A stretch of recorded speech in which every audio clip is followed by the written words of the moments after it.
Welcome back, All the Smoke. Oh, have we decided what season this is? Season 6. Jay, we got 6 seasons, bro. Blessing. Your nails look nice. You got them done? Yeah, I get them shiny buff, no polish, just shiny buff. Okay, you live in Atlanta, so I just had to ask. Yeah, it's good you asked, but Yeah. you know me better than anybody. Yeah, I thought I did, but I do. Man, welcome to the show. And I was just telling bro, like I'll ask anybody to come on our show, but when I seen him at the softball game like 2 weeks ago, I kind of got nervous. Like, yo, I've been such a big fan of these dudes. Like, I don't even know if I want to ask him. And then I said, fuck it. Let's make it happen. Real one? And he came through. I gave his wife my number, and she hit me up maybe a week later, and we're here, man. Welcome to the show, the one and only Layzie Bone, man. Yeah. Appreciate you, bro. Up in this piece, man. Legend. Earlier this year, y'all shared a picture together. Right here, take a look at that. What was that, getting the group back together and chopping it up? What was that about? Oh man, that's that all 5 live right there. You know what I mean? Like that's when you put that hand up and you can give a smooth slap when there's one of them. Yeah. You know what I mean? But when you ball that whole thing it's a up, problem. and it's so powerful, you know what I mean? So that's the all 5 live. Me and my brothers coming together to put the stamp on the legacy. You know what I'm saying? Anything in the works with the whole group? Oh yeah, we definitely working on an album right now. Okay. But just it's so much more than just music. You know what I mean? Like the music, the autobiography, the book, the movie. Oh, okay. You know what I mean? Yeah.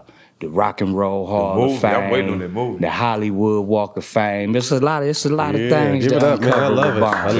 I love it.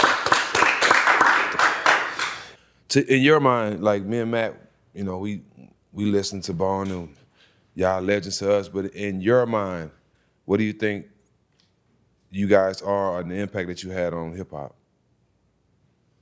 I mean, you know, in the most humble way I can put it, I think Bone Thugs and Harmony, besides Run DMC or NWA or Ghetto Boys, or something like that, is probably the most influential group ever in Bone Thugs and Harmony and hip hop and probably even music, because you know, we up there in that category of music too, because we changed the sound. We changed the look.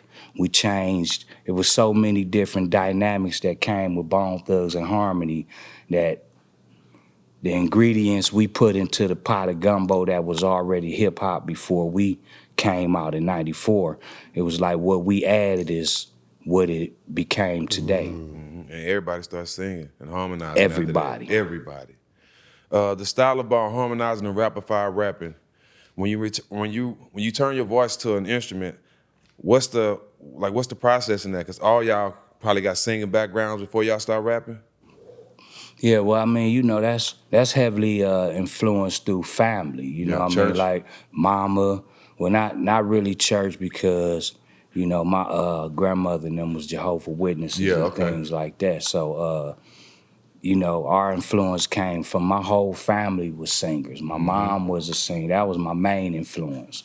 You know, rest in peace, just lost moms not too long ago. Rest in condolences. And but it was really her guidance through music and her love of music with the Temptations and the, you know, all that, the music we grew up to growing up in the '70s. Yeah, that they playing around the household. Yeah, you know, cleaning up Sunday morning. Yeah, you know what I mean? You got to get your sweep on Sunday morning. You probably going to put on Easy Like Sunday Morning, that type shit. Yeah. Which we just did a new single, remake of the Commodores, Lionel Richie's Easy Like Sunday Morning too. So that's out right now. Y'all can go check that out, download it, go to Bone Thugs and Harmony, YouTube, check it out. We working.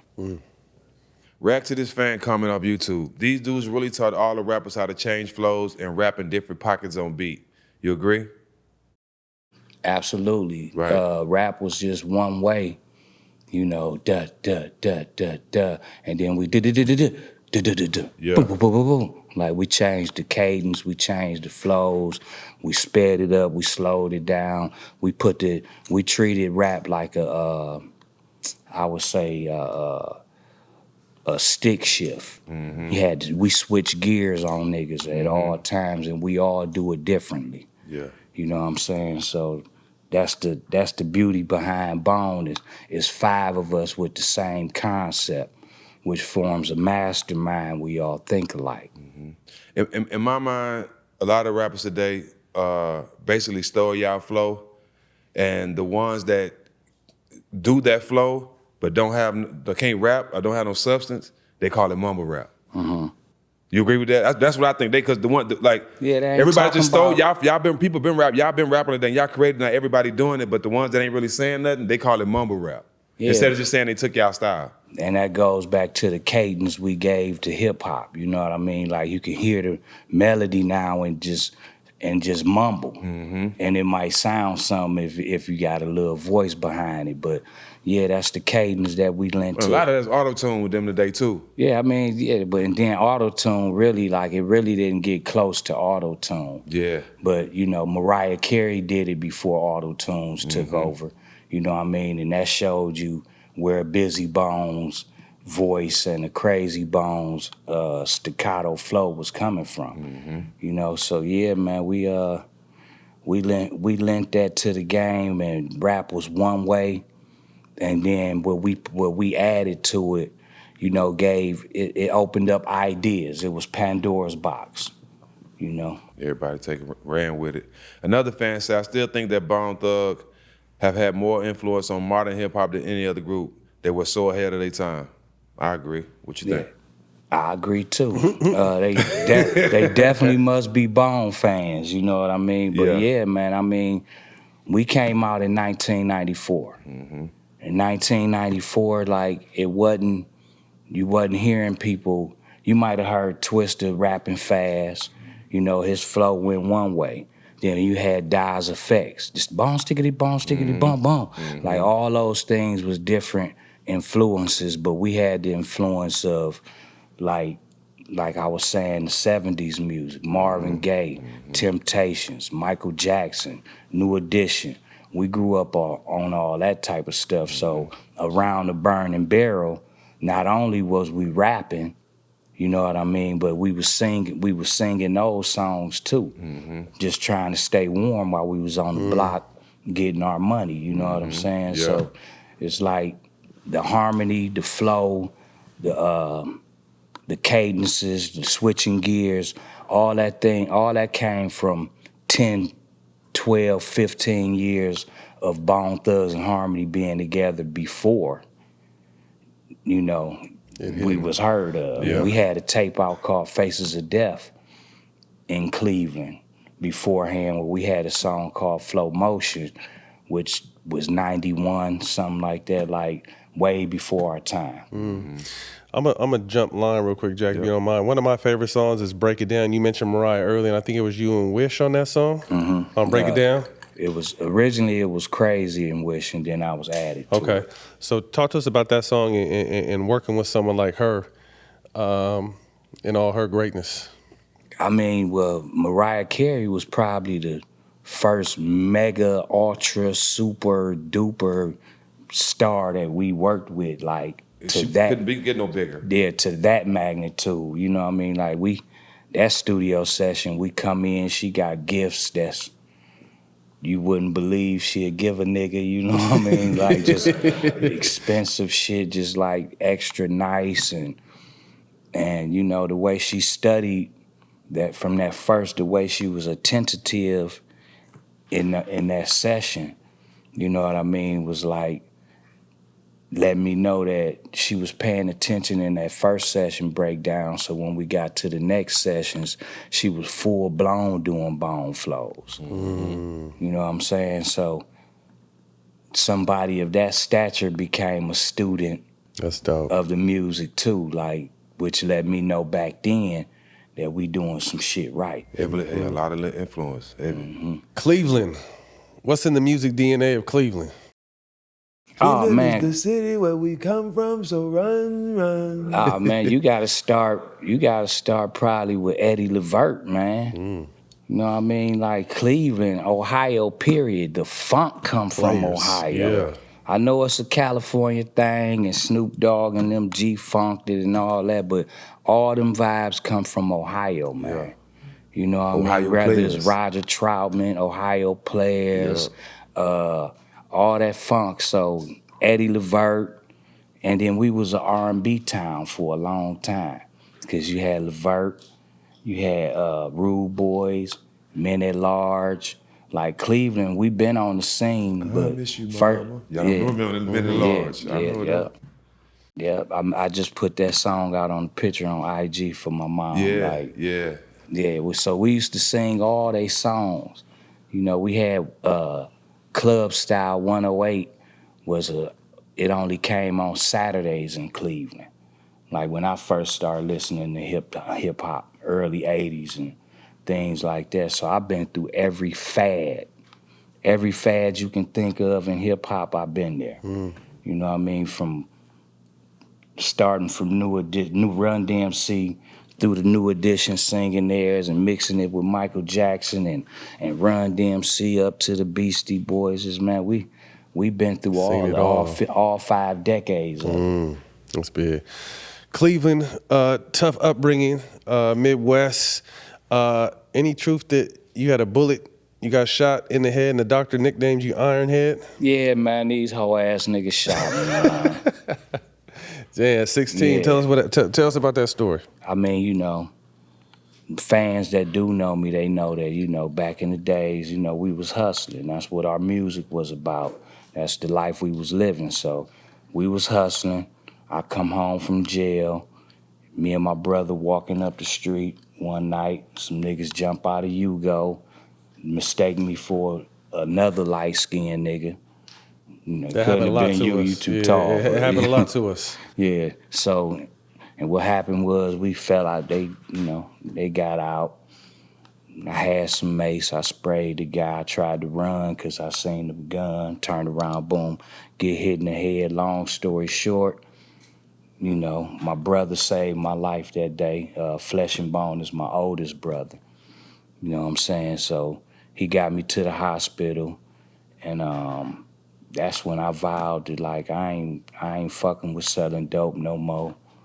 You know, I'm gonna just really put it into this music thing, and that's what really turned my life all the way around.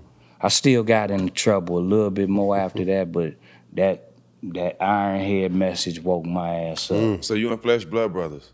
Yeah, same mama, I lost same my little dad. brother, little, and you kind of look like him. Yeah, My little brother. yeah. Flesh, my Kinda look like Snap. he my big brother, man. He taught me, you know, everything I know really about counting my money and, you know, going to school. Cause my brother used to play ball. You know what I mean? So basketball is one of our things. I ain't never really had a grades, but I always, you know, got some handles and shit like that. You know what I'm saying? So, Explain the bloodline and the family line between the group. well, Flesh is my oldest brother, my mom's oldest son, my pop's oldest son. Wishbone is my cousin, with my aunt Sweet No. Me and Crazy Bone best friends since 7th grade, which turns out my mama went to school with his dad, and you know, so when all that hooked up, it was a big old family. And then Bizzy Bone was the last member to come into Bone Thug. Well, we was Bone Enterprise at the time, but he was the last member to come in, being the youngest. So this was like 91, and my mom met his dad, and he ended up living with us, and you know, and We instantly thought y'all was brothers. yeah. Yeah. Everybody think, you know, they say the light skin look alike, man, but we don't all the time, you know. The swag y'all had, the rain ponchos, the Junko jeans, the ski goggles. Where did all that come from? That was just what y'all grew up with?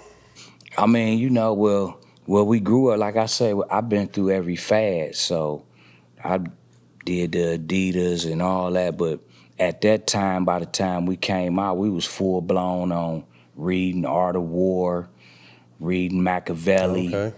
you know what I'm saying, and just really on Soldiers, some, yeah. it might be the end of the world in 1999, so we gotta get our canned goods together and save our That was money. supposed to be and, Y2K, right? That was yeah, supposed to be the end of it. We was on preparing for. We always been on some soldier stuff, you know. Never no gang shit, but always on like it's us, our music against everybody. Like we went against street niggas because we can rap. Niggas thought we had money when we didn't have money, you know what I mean? So it was always like we was always humbled by the game. You know what I mean? It wasn't never no braggadocious Bone Thugs and Harmony, you know what I'm saying? It was always humble crossroads. If I could teach the world, change the world, you know, all these messages we sprinkled in on top of we'll bust your motherfucking head open. You know what I'm saying? So Cleveland sports fan growing up? Cleveland. Period. All day. Fan. Well, you know, basketball, well, Cleveland Browns all day, every day. Oh my God, that's a long story. But, you know, basketball, I was a Showtime Lakers fan, Okay. first and foremost, you know what I mean? And Cleveland, you know, all hometown teams. You know, Cleveland is the city, so that run through our blood through and through. So, What do you think about what they doing to the Shedeur right now? I mean, I don't get into no type of politics. But me personally, I think it's wrong.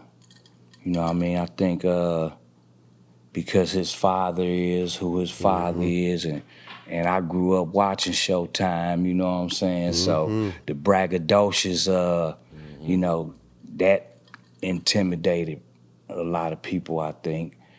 You know what I mean? But I think they should get it. I think they should get a little nigga a shot. You know, Gabriel did good last week. You know what I mean? He showed, he did his thing, but we all want to see Shedeur. The hood want to see Shedeur. We want to see what he can do. If he, since you know you slid him down so far, In the draft, tried to take the money out of his pockets, but you know he come from money, so you know, that ain't no issue. Were you a Charles Oakley fan growing up? Hell yeah. Yeah. No, he from the town. Yeah, man, we used to, it was a spot called Togo Suite in Cleveland.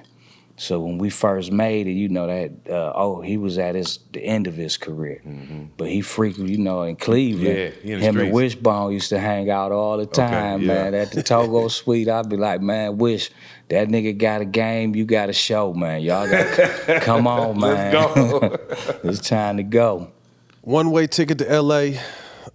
Reports you were homeless for a few months. At what age did you say it's time to make a move? I had went to California back in like 1990. I had ran away from home. I got myself in some trouble in '89 and caused me to have to go to Texas. So I came out here to LA in '89, but I finally decided once I got back home, got my group back together from my first mishap, that we should get out of there. And that was like 92. My friend Wally, who the Crossroads was originally about, he got murdered breaking up another person's fight. You know what I'm saying? So when he got murdered, that's the year that 99 for us was like the Wild Wild West.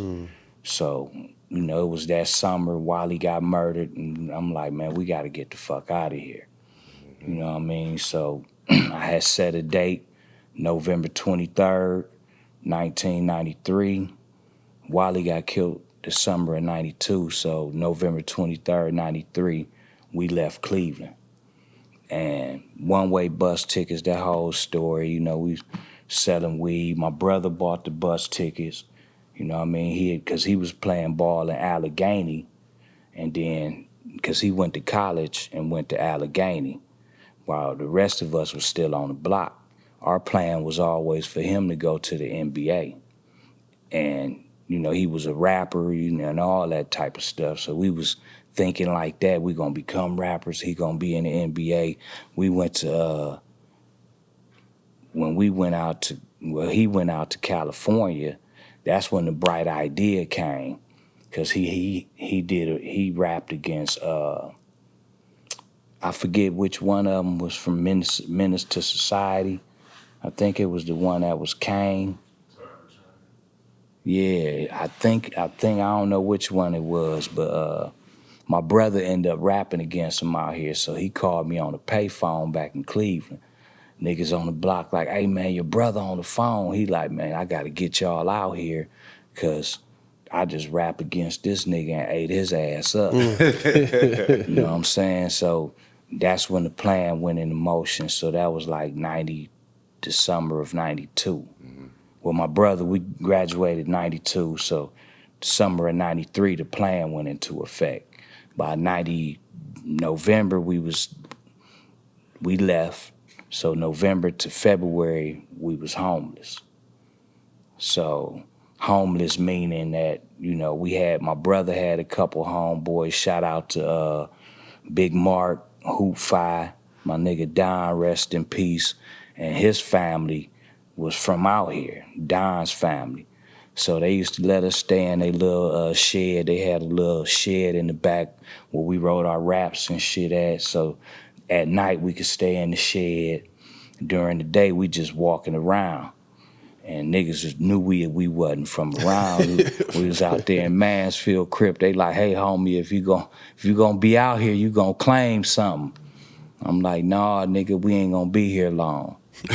Like, nah, we ain't gonna do that, cause we rap. They was like, well, rap, little nigga. I'm like, but label the minutes and put in the Guinness, you better go check my man. And they was like, oh yeah, I'm gonna take you over to Tone Loc house, nigga. I know where he live and and that's when it all start coming together, Well, take us down that path, because I read something that Tone Loc didn't really take to y'all off the rip. I mean, we was foul, though, now that I think about it, though. We was foul as fuck, man. We showed up to Tone Loc house like at 10 o'clock in the morning. You know what just I mean? Out the blue. Just niggas say they know where Tone Loc live. They point, we just trying to get on. Right. Yeah. And I never knew how foul it was until it happened to me. Somebody walked up to my door like, hey, Layzie Bone. I'm like, hey, man, you better get the fuck away from here, dog. What's going on with you now? So Tone Loc come out the house. We knocking on the nigga door. He come out, he smoking a blunt, too. Loc song. Him and some big goon nigga he had. And he come out and we like, man, we rap, you know what I mean? Like we wanna, but he did take the time to listen to us. Mm-hmm. But it was early in the morning. Mm-hmm. We walked up, we at a nigga door. He probably wasn't even eating breakfast. He wasn't finished his blunt because it was burning. Mm-hmm. And then, we walked up to him, but he really didn't remember it when I brought it to his attention, but he was like, I really couldn't do nothing for y'all anyway. Y'all went the right way. You know what I mean? So we ironed that out. I used to be like, man, that nigga ain't put us on, man. You know how when you're young, you're mad, you just want to be on. You're not considerate of what other people may be going through, When the first word to come to mind when I mentioned some of your group mates, Bizzy, what's the first thing to come to mind? Wild, live wire,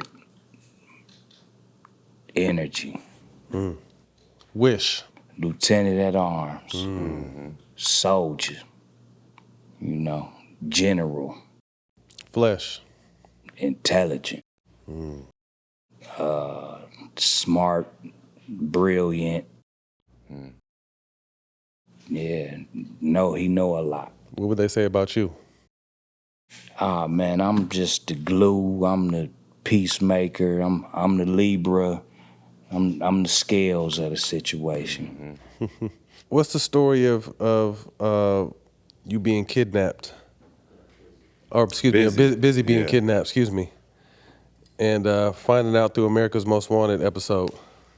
Well, you know what? I really don't, he really never talked about what happened to him. You know what I mean? Like, so Bizzy is from Columbus, Ohio. Okay. So all that drama he went through, all that trauma, everything he went through, them was the days before us. Okay. he came to us. You know, I knew it was some family issues and all that. My mother took him in and was a friend of his dad's. You know what I mean? So how I met Bizzy was, actually I met him in school first because everybody was talking about this light-skinned kid, you know, new in school and blah, blah, blah. But my mom kept telling me, it's this little boy I want you to meet, this kid I want you to meet that can sing and can rap. Because I was already doing my thing in Cleveland. We had a name. We was the Band-Aid Boys. Band-Aid Boys? We was the Band-Aid Boys in junior high, and we dominated everything then. Then we became Bone Enterprise after that, and then we became Bone Thugs and Harmony. But back to what you were saying about Bizzy, we didn't know all that, so we didn't, you know, I didn't know none of that went on until the shit came on America's Most Wanted, because Bizzy had left tour. You know, so we've been through a lot of ups and downs. It's a lot of things that led to different things. You know, Eazy E dying, Bizzy left tour. You know, we was confused. We ain't had no mentors. We ain't, you know, it wasn't no blueprints, no game plan. Some niggas from the streets toting all kind of, just doing all whatever money allowed us to do. You know what I mean? But we was holding down. We still stayed business, but we had a foot in the streets too. So when Bizzy walked off tour and I had negotiated solo deals, you know what I mean? Bizzy and Crazy was ready. So put Bizzy album out, put Crazy album out, and put Flesh album out solo. And that's when everything was going good. And then, you know, Eazy passed away. We had the Mo Thug family thing going. And we were selling millions of records right there. And then Eazy died, Bizzy left, and then America's Most Wanted shit came on TV out of nowhere, because I didn't know what B was going through. You know, it was personal demons, whatever it may be. I always tried to understand like what it was, because I looked at what God gave us. Remember, I had been shot in the head. I had been in jail. I was the first nigga to wear the handcuffs and behind bars in my generation of, so I had learned all that shit early. So I was trying to understand Bizzy. So when that happened, it was like, we was fucking shocked, man. It was, you know, and B went on a rampage for another couple years. And we never really got to sit down and talk about, you know, those type of deep things in life. Life was moving so fast, man. We was November 23rd, we went to California. February, we was with Eazy E, 94. June, Thuggish Ruggish Bone came out. July, we platinum. Then skip fast ahead. Now we on another album, East 1999. We recording that motherfucker. It's coming out bang, bang, bang. Eazy E died. We only knew him for 15 months in the flesh. You know what I'm saying? Like, we was with him every day in the flesh for 15 months, almost every day. And then he died. You know what I mean? So while all these things was happening, so fast, we never really, so we was tight like this fist, right? And then shit start happening and the fist start loosening up. You know, the team start coming apart because the one that was protecting us, Eazy E, dead. He dead. So he kept us away from everybody. He put us with, you know, the Black Hole of Watts and GBM, different people he felt that we could be comfortable around. But when he left, it was like it was us against presidents of the company and people that judges was putting in place. You know what I'm saying? So it was like, nigga was 21 years old, went from welfare first of the month to this motherfucker check $400,000. You know what I'm saying? So like, no guidance, no playbook. It's a wonder we still here, but I didn't know that about Bizzy Bone, back to your question, and that shit was a shock so much, but now I analyze in hindsight like how fast things were moving. The NBA season is already heating up, and if you're looking to get even closer to the game, I highly recommend DraftKings Pick 6. It's my favorite choice. Pick 6 is their newest fantasy pick'em game, which is available in many states, including Texas, California, and Missouri. Here's an amazing offer for new DraftKings customers. Play just $5 and receive $50 in Pick 6 credits. Don't wait. Download the DraftKings app now and be sure to use the promo code SMOKE. DraftKings, the crown is yours.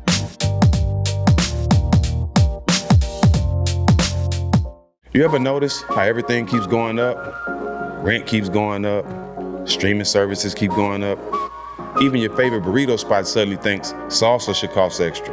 But with Boost Mobile, you and your phone bill don't have to play the will this go up soon game. Why? Because Boost Mobile has unlimited talk, text, and data plan at a price that'll never go up. In fact, it's the same price you'll pay for life. So switch now for unlimited wireless at the price that'll never go up. Only at Boost Mobile. After 30 gigabytes, customers may experience slower speeds. Customers will pay $25 a month as long as they remain active on Boost Unlimited plan. Time for tip-off, time for a line. Whether you're catching the game from a couch or calling shots at the stadium, bring the taste of the beach to every play with Corona. Because there's nothing better than enjoying the basketball season with the Corona in your hand. So when it's time for tip-off, grab the beer that brings the beach to you. Corona. La Playa awaits. Let us put you on some game for the holiday season. We're rocking with StockX for all our shopping, and you should too. They have access to all the releases we want. Don't matter if it's Travis's, Jordan's, or even some drip. StockX got it all. And they blessed us both with some kicks, so let's see what we got. Boom, bam, bing, bang, pow. You go first, brother. Thanks, since I got the fancy box. Yeah, you got a fancy box. Ooh. Lows. These are Zion's, right? Yeah. Zion's collab. Purple Passion. Those are fire, bro. These are dope. Those are super fire. They know I'm a Ones fan. Zion 1, collab, Jordan Lows, everyone. I mean, I got some ones on now. Everyone knows these are my favorite. These are dope. I like the colors. I got an outfit I could already see myself in these with. So yeah, we got them. Make sure you guys go to StockX and get yourself some. Appreciate you guys, man. Yeah. Let's see what they got for me, though. You know, I like super drippy. We definitely going Supreme, though. We going Supreme. Well, let me show you what this is. This is some Supreme. Supreme Timbos, the Wheat Boys, huh? Talking about. I never seen you in Timbs. You rock Timbs? Yes, I do. I never seen you in Timbs. I just haven't had a reason to, because I've been always on the West Coast. Those are dope. But yes, Supreme Timberlands is crazy. These are fire. Timberland Supremes, StockX. Appreciate you. You did it. StockX is where sneaker and streetwear culture meet. Plus, their market data lets you know exactly what everything is worth, so you can get in where you fit in for the holidays. Trust me, hitting up StockX.com for your holiday shopping is the best move. StockX, now you know. A lot of people think Eazy E found y'all, but y'all started him out. What's that story? Yeah, we found Eazy E, man, like when And what year was that? this was 1993. Okay. 1993. So when we was on the block in 1993, preparing to leave, we was hustling. Okay, we leaving November 23rd. Our goal was to meet Eazy E. Oh, you'd already had that plan. Yeah, we was like, because they would, you know, the Dog Pound, Death Row. It was like, I always admired the CEO of the company, the Lil J, the Russell Simmons, you know what I mean? Like, so they like, would you rather be with? Nigga, Eazy E, the underdog, and we could out rap all these niggas. I'd rather be with Eazy E, so we sought out to look for Eazy E. Called him every day while we was in California. Told everybody on the block, nigga, we gon' we going to meet Eazy E, and when we come back, we shooting a video. And it was like, nigga, you ain't gonna meet no Eazy E. Met Eazy E, came back to shoot the video. You know what I mean? So Cleveland was on fire. Everything we said we was gonna do, What was we his? did. He's always known as from what we read and hear, just the business mind and someone that always had a vision. What was it like once you connected with him, and what kind of guidance he gave y'all? I mean, you would think we from back in the days, like fame was a lot more bigger. You know, like now we all on the internet, so it feel closer. But to meet Eazy E from Cleveland, Ohio, and back then it was like a huge thing. You know what I'm saying? So Eazy E was like,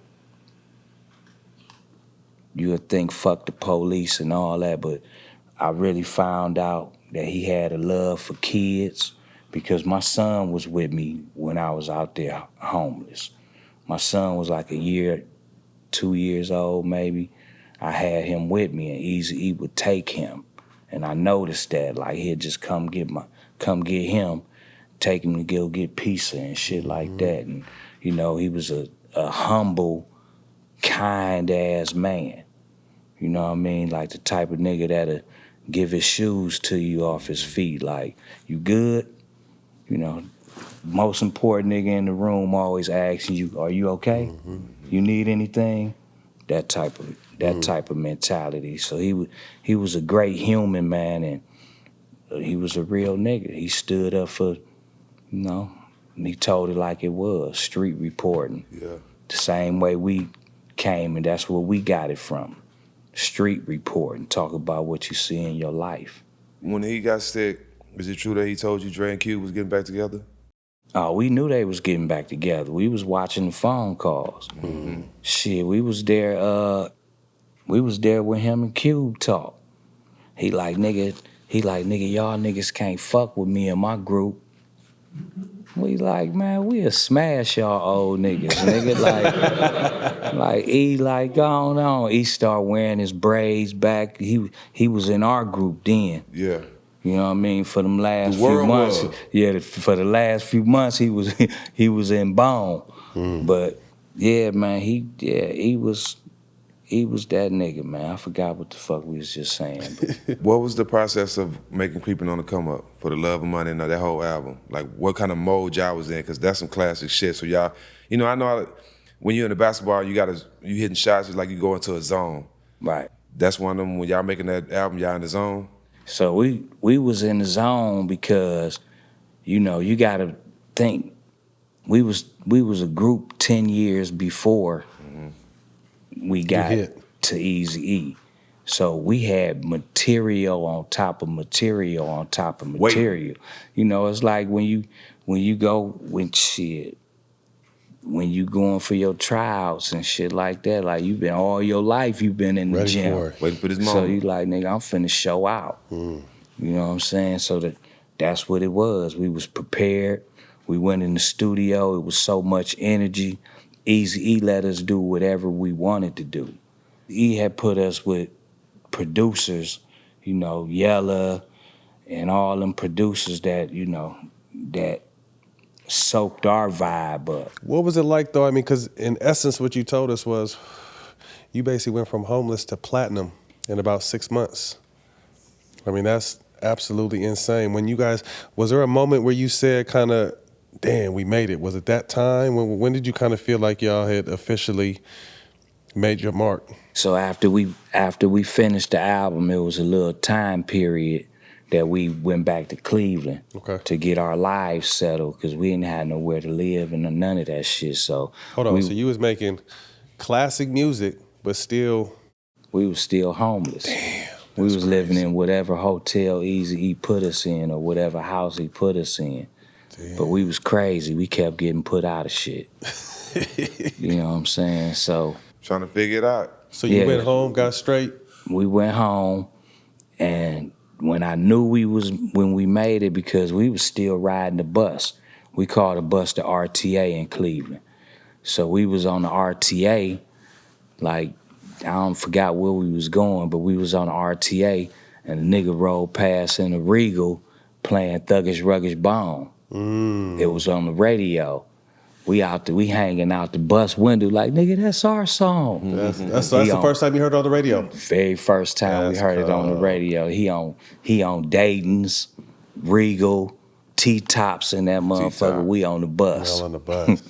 Like, nigga, that's our song. He like, this ain't y'all nigga song. That scene definitely got to be in the movie. Yeah, oh yeah. Yeah. It's some golden moments in it for sure. Yeah. Only artist to record with Biggie, Pac, and Eazy, and Pun, to be exact.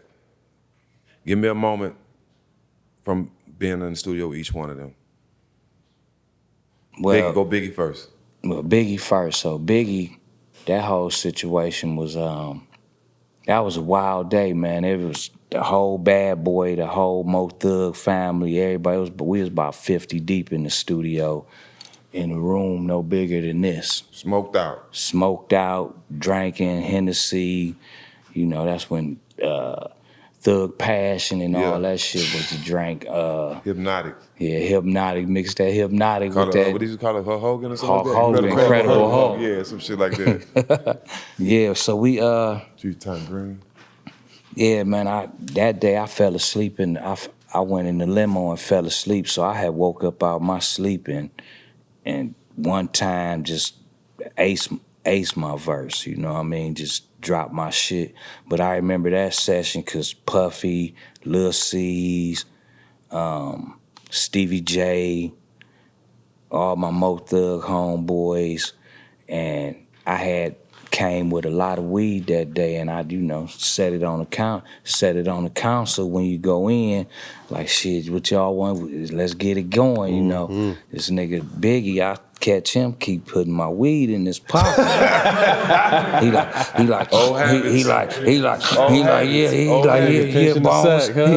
Bones. I'm like, hey man, quit putting my weed in your pocket, Biggie, man. But that was the funny part to me that I'll never forget about that session. Shit. I wasn't in the studio when Pac did his. You ever met him though? Yeah, first time I met Pac, we was at the Le Parc Hotel on somewhere off Sunset, and I never forget it because I went and bought a Benz just like Pac after I seen him pull up on me. The way he pulled up on me in the 500 Benz, black 500 Benz. I went and got a ruby red one, but yeah, he pulled up on me, man. He had just got out too, and he was before we did the remix to Crossroads. He had just got out, and he pulled up in front of the hotel. I'm like, nigga, that's Pac. I'm telling my brother, like, nigga, that's Pac. Like, so I go over there. I'm like, Pac, where the weed at? He go up under his seat, grab a Philly box, put a bunch of weed in my hand and shit. We go up to his room, and it's the Outlaws, Bone. Like, that was my very first time meeting him, man. And he talked about the Thug Nation and putting this whole nationwide group together and all that shit. And that was my first impression of Pac. Like, he was master planning some shit. Groups. Tell me a little bit about each of these groups. Wu-Tang. What they meant to you guys? I mean, Wu-Tang, you know what I mean? That's a group that, Wu-Tang is a group that we always can measure our level of success up to, you know what I mean? Because it's around about the same time. You know, them all my dudes now, man, we had, we all grown, Ghostface, Method Man, all of them, RZA, like, we all good now, you know what I mean? But we had a fight with them niggas one day at, it was Russell Simmons' Christmas party. They fighting, spilling eggnog. Man, we had a fight with them. And the reason like scrapping? We was scrapping like a motherfucker. We was we was fighting. Over what? What happened? Them niggas wasn't no suckers. We wasn't either though. We was in New York, so they had the upper hand on the nigga. But no, what happened was we had did a song called Everyday Thing on the show soundtrack, and Russell Simmons was having a Christmas party. Flesh and Bone had just signed. He was Mo Thug, Def Jam. So we was invited. We got there early. By the time we was in that motherfucker with our shirts off, dancing, turned up, drinking and Sound shit. like him. Yeah. And by the time, they got there a little late and some pushing was going on through the crowd. Them niggas came in pushing. When they pushed the wrong nigga, it started a fight. Mm-hmm. Everybody Bottles got to flying.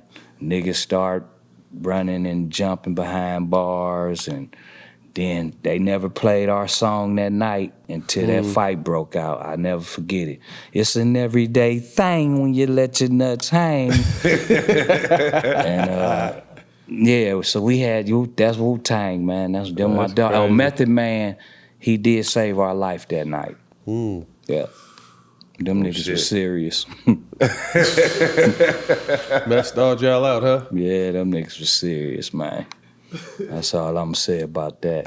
Outkast. Outkast, man. I love Outkast. I love Dre. I love them niggas, man. I mean, the most colorful group, another group of our genre, in our era that we can measure ourselves up against to say we did pretty good. You know what I'm saying? Yeah. So yeah, hats off, much respect to them.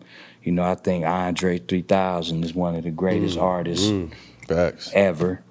Big Boy too, with his pimp flow. So yeah, man, I love Outkast. Run DMC. That's where we get it from. I started writing they raps down, okay. That's how I start structuring shit. Just write, remember they rap, catch it on the radio, you gotta catch it, record it, then you stop, pause, write it down, stop, pause, write it down. So Run DMC, them the fathers. Yeah. UGK, man, I'm from Port Arthur, so I want to hear this. Got a pocket full of stones. Yeah. Come on, man. That's home. Way back when, like when I was on the block. Yeah. Pocket full of stones, UGK, them niggas is part of my childhood in a way to where my Monte Carlo really got a lot of beat up out of them, you know what I mean? So I love UGK. Today's episode is brought to you by StockX, the only place to grab the hottest drops for the holiday season. Matt, you played some holiday games in the NBA. What's one of your favorites? I want to say 2010 Christmas. I remember Kobe gave everybody in the front row the Grinches before they came out. Ooh. Everyone in the front row, it was under their seats. And even though Miami came and smacked us, I'm still sure that the fans enjoyed them. Did you wear them? I don't think I wore them that game. Okay. I kept them, but I didn't wear mine that game. But they were dope. Zach, in your opinion, what's the best Kobe's? The Sixers. Grinch boys? Yeah, I mean, just that style. More people wearing that, and you see a lot of people that's coming in Nike after Kobe. With that style are taking that style and using some of their shoe in their shoe, Yeah, that technology for sure. Big thanks to StockX for making this possible. Don't forget to get you and your people right this holiday season with StockX.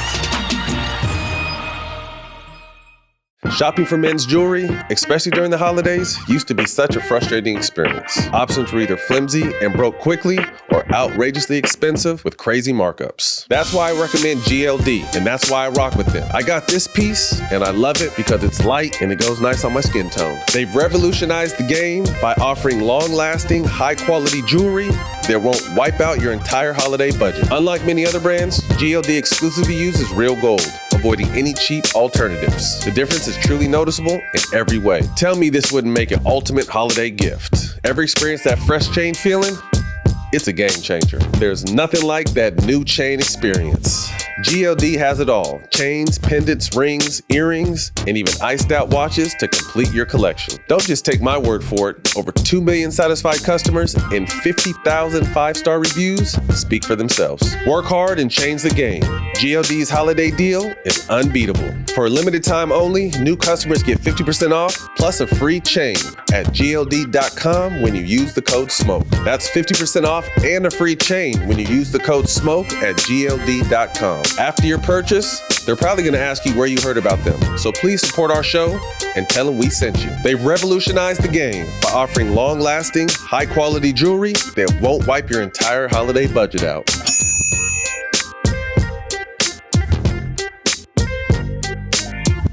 Here's a question. If you walked into a stash house full of $20 million, how much would you steal? That's the question Matt Damon and Ben Affleck have to answer in Netflix's new movie, The Rip. They play a team of Miami cops alongside Tiana Taylor, Steven Yeun, Catalina Sandino Moreno, Kyle Chandler, and Sasha Calle, all trying to decide, are they the good guys or the bad guys? This movie is an edge-of-your-seat thrill ride the entire time. Keeping you guessing till the very end. Don't miss The Rip, only on Netflix on January 16th. This episode is brought to you by Roe. Sometimes the subtle signs are there. A lingering kiss, a secret touch when no one's watching. These expressions of affection aren't random. They're a guy's cue. It's a sign to take his Roe Sparks. Roe Sparks is a 2-in-1 prescription treatment for guys who need a secret weapon. After Roe Sparks dissolves under your tongue, they work on an average at about 15 minutes. Forget waiting around for those old school pills to kick in. These get to your bloodstream faster, so you'll be ready to perform with less wait time. With Roe Sparks, guys have better control in bed, which means better pleasure for your partner. If approved, treatment ships directly to your door. Roe connects guys with medical providers 100% online, so there's no awkward in-person conversations. If prescribed, new sexual health patients get $15 off their first order of Roe Sparks on a recurring plan. Connect with the provider at roe.co/smoke to find out if a prescription for Roe Sparks is right for you. That's roe.co/smoke for $15 off your first order on a recurring plan. Compounded drugs are permitted to be prescribed under federal law, but are not FDA approved and do not undergo FDA safety, effectiveness, or manufacturing review. For more safety information, go to roe.co/safety info. Today's episode is brought to you by DraftKings. DraftKings, the crown is yours. 99, 4 times platinum, almost won a Grammy. Obviously, Crossroads. What was y'all on? So you said that was dedicated to one of your homeboys? Yeah, my homeboy Wally. Yeah, good friend of mine. Best friend. So that reaches number 1 on the top 100. Won Best Rap Performance, a duo in 97 at the Grammys. What was it like getting that first Grammy? I mean, shit, it wasn't even like a dream come true. It was like being inside of a dream. You know what I mean? Like not really realizing the weight that carried at the time, but just like we won a trophy. You was You in know the what I moment. mean? Like getting that, when you hoist that championship trophy, you like, you still in the dream. But in hindsight, it was just like, who would ever thought some kids from Cleveland, 99th, everybody said we couldn't do it. So we've been going against the grain the whole time. You know what I mean? So that was the first solidification of, well, you know, making it, then selling records, but then getting the accolade amongst your peers was a whole nother level. Like, okay, now that's when I start thinking about a brand. It wasn't until then that I even considered that we were a brand. Are you the one that kind of, that's what you were to the group, kind of just seeing the vision and the future of everything behind the scenes on the business side? I think we all played an intricate part in seeing the vision, but I think I played more of the Eazy E role. You know what I'm saying? Like, my job was to always do the politicking. Like, I had my verse done. Like, Crazy Bone to sit there and he'd come with some harmonies and mastermind a whole song. I had my shit together, boom, boom, boom, but I'm off to come talk to y'all so I can get this next play going for this next thing we got going. So that's me. So a lot of our fans even, they call me, they label me the glue. Like, oh, you the glue, because, you know, I've been there, but, you know, I feel like in a lot of ways, you know, I started this shit, so it's my duty to look after my brothers and whatever it take, you know. Goddamn right. Notorious Thug. What was it like when that hit? Man, that shit was so huge, man. It was like, it was a rebirth on a whole nother level, you know what I mean? Because for one, when we recorded the song, Biggie never did his verse that night. He took the shit home. Because after Bizzy did his, Crazy did his, then I did mine. Then it was probably like 2 in the morning, we all kicking it. he was like, yo, I'm gonna take this home. We tried to get him to do it, but he was like, nah. So now we know why he took it home. He went and studied our He shit. had to sleep on it. Yeah, I was about to say. So, but but when it hang with us. when it came out though, that was the first time you heard it when it came out. the first time we heard it, yeah, he was dead. He passed away. So we didn't hear the complete song until after he passed. The song came out after he passed away. So to hear him come like he came, that's when New York started fucking with us. That's dope. You know what I mean? Like before then, we'd go do shows and we'd probably sell out BB Kings, but our crowd was like, New York was hard on Cleveland rappers or other rappers, period.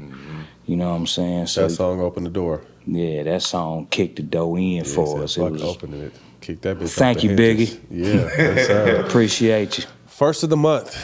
I mean, still viral on social media. Playboi Carti took a line from it. I mean, did you ever think that song would do what it's done? I mean, shit, the game did it too. Him and Chris Brown. We having a celebration. Yeah. Yeah, man. Nah, I mean, that was just our way of life. You know what I mean? The first of the month, that's what we waiting on. Yeah.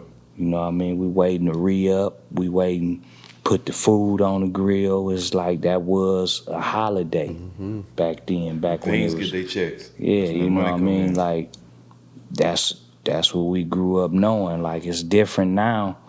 But back then, you know, that government assistance, sometimes that was the only way we ate. Yeah. And then when the crack epidemic came through, that showed a nigga how to double that. So it was like, yeah. Yeah, but the first of the month, I think, is always going to be relevant because you get a paycheck on the first of the month. Still people live the same 15th. way. Yeah. You know. When you sit back today, and as athletes, we're always programmed to just, what's next? What's next? And I'm sure in your profession is similar. When you sit back now and kind of look back on your journey and dudes from Cleveland off the block and what you've been able to accomplish, from the accolades to the millions and millions upon millions of record sold, legends, you're going to be inducted to the Hall of Fame soon. Like, what do you think? Well, I'm gonna stick to entertainment. You know what I mean? I think entertainment as far as movies, you know what I mean? I'm a writer, so I write scripts, I write poetry, and you know, and my life is basically based around being creative, writing, and you know, coming up with different ideas, and you know, so my future is looking like I'm dabbling in everything, man. You know what I mean? I got a first of the month script movie written, Down 71 script written, one called Ballin' written. So producing my own music, movies, my own clothing, lazy gear. You know, my last name is House, so I make house shoes. I started to come in my house shoes and house coat today, but I would have freaked y'all out. Next time, I'm going to bring y'all some. And I did get some gifts for y'all. Yeah, what you got? As far as Bone Thugs and Harmony merchandise. Oh, we appreciate I know that. y'all some big niggas. I don't know if y'all... Yo, you got a merch bag? We might have to hang it on the wall. Here you go, Jack. Thank you. Do we have a... I don't know exactly what's in them. I just stuffed them real quick. Appreciate it, bro. Check it out after. Appreciate you. All right, we got quick hitters. First thing to come to mind. Oh, shit. Well, relay. Yeah, we got your bag, too. Yes, sir. We got one for you, too. All the smoke drip. All the smoke drip. Y'all got books and everything. Quick hitters. First thing to come to mind. Let us know your thoughts. Who are your top 5 rap groups of all time? Rap groups. Run DMC, Beastie Boys, Ghetto Boys, NWA. Damn, it's a split between Public Enemy and Boogie Down Productions. Yeah, classics. So, you know, I had one of them got to share one. One album that you can listen to with no skips. East 1999 Yeah, Eternal. goddamn right. Me too. Me too. No bullshit. Chronic. What's Outkast's first album? So it's playalistic kind of like. Yeah, son. Yeah, that one. That shit was jamming. Couple of Waynes, couple of T.I.s, man. You know, it's some classics out here. I was talking to someone the other day. They forgot how cold T.I. was. Jock was jamming that shit today. That shit woke me up. T.I. one of my favorite artists, too. Yeah, that's a good question. Who are some of your favorite artists? Oh, man, the shit, all time, you know, we gon' Michael Jackson. I'm old school, man, New Edition. Mm-hmm. You know what I mean? Shit, if we talking about last couple decades, Lil Wayne, T.I. I got independent artists that I really like Dizzy Wright, my nephew. I really get into his shit from the heart. Man, I love music. Mm-hmm. Really, like every genre of music, I really get into it, and I take elements from everywhere. Mm-hmm. Your childhood crush. Who's your childhood crush? Oh man. Or maybe when you first got in the game, you're like, damn, I got to meet her. Damn, I don't know. Shit. I think everybody say Halle Berry, huh? Yeah, everybody on that. Everybody say that. You don't need to give us a list. That's a safe one. 5 dinner guests, you plus 5 people, dead or alive. Who's coming to your table? Who coming to my table? Outside of your group. Okay, outside. Group excluded. I was going to I knew you was going to load the whole table up with them. A good one. Let me see. I need to talk to, I want to talk to Barack Obama. He got to come to dinner. I need LeBron at the table. That's home. Yeah. Probably want to talk to Malcolm and Martin. That's 4. And then put a little bit of Jesus in there. Let me see what he got to say about this. Let's see what he got to say about this. Let's see what he got to say about this unification at the dinner table. This next supper. Yeah. Oh, shit. If you could see one guest on our show, who would it be? But you have to help us get your answer on our show. So somebody you know that you want to see on our show, and you gonna hit them up and tell them like, yo, I just did this show. You should come fuck with them too. I don't know. Y'all done had so many folks on here. Fat Joe, y'all seen talk to Fat Joe yet? Joe has some stories for Cause him. Joe be fucking up stories. Y'all see Joe, lady? My Uncle Georgia. My Uncle Georgia. Yeah, he fucked the whole song up. But yeah, man, Joe, I go back with Joe so far, you know what I mean? Like since the beginning of the Relativity days when he first signed, we was in his first video. Oh, dope. Yeah, so yeah, man, Joe, them stories, he gotta be real as a motherfucker. I try to tell people that a lot of that shit true. That nigga been everywhere. Classic. Finish it up. Finish what up? Oh, I'm tripping. I'm high. Yeah, I'm just saying that. We finished. That is it, nigga. Man, we appreciate you coming through today. Best of luck with everything. If you need us for anything, any promotion, anything, let Any us know, movies? man. We huge. Yeah, Jack Act. I didn't want to throw it out there. I didn't want to water it. Man, come but on, man. You said he you my acts. agent. So if all them scripts you got, if you need something, Yeah. what kind of role would you play? It don't even matter. Like As a long as I ain't no sucker. I can't play no sucker. I got a cold. And I got a cold Uncle Roll for you. I talked to a lot of boy. people in the music business. I mean, in the acting business. They said try to pick roles that's closer to you. So I can't play no sucker. Yeah. He said he got a role for you already. Come on, bro. I'm down. We can't do no sucker shit at all. At all. None. 0. I got a cold Uncle Roll for you. Yeah, come on, man. Uncle 5, I'm ready. Yeah. I'm already here with it, so you know what I'm saying? Let's go. Finish it Real off. ones do real things, man. We appreciate you, man. Congratulations on all the Legend. success. Amazing career. Ready for new music, too. You're a legend. It was an honor for you to sit down with us today, man. So best of luck. And I just want to say the Bone album is coming soon. You know, the Bone Thug, the Bible, basic instructions before leaving Earth. And my new solo record is called Dash.